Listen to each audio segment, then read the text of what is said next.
আসসালামু আলাইকুম everyone, welcome back to my Shahnaz kitchen. আশা করি দেশ ও দেশের বাহিরে যারা আছেন সবাই আল্লাহর রহমতে সহি সালামতে সুস্থ আছেন।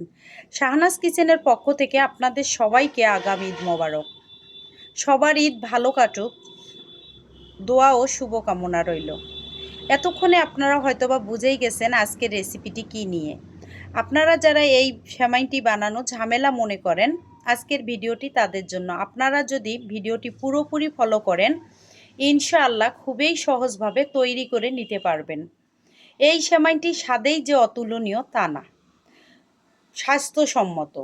আমার কথা নয়, একবার হলেও ট্রাই করে দেখবেন। ঈদ মানে নতুন কিছু। ঈদে এই সেমাই খাবো না তা কি করে হয় বলেন? অনেক কথা হলো, আজকের মতো বিদায় নিচ্ছি। ভালো থাকবেন, সুস্থ থাকবেন, নিরাপদে থাকবেন, আমাদের জন্য দোয়া করবেন।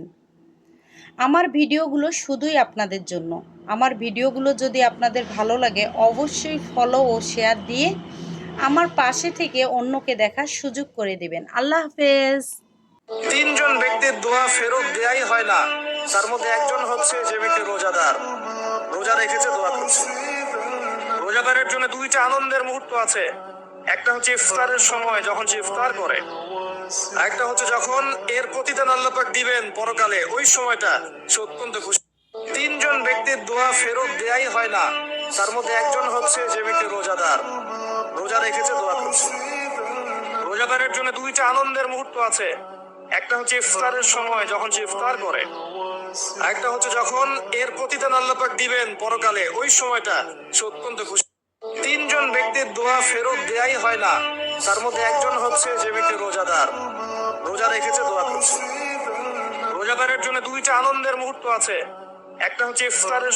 আল্লাহ সবচেয়ে ভালোবাসেন কাকে? নবী করিম সাল্লাল্লাহু আলাইহি ওয়াসাল্লাম বলেছেন, আহাব্বুন নাসি ইলাল্লাহি আনফাহুম লিন-নাস।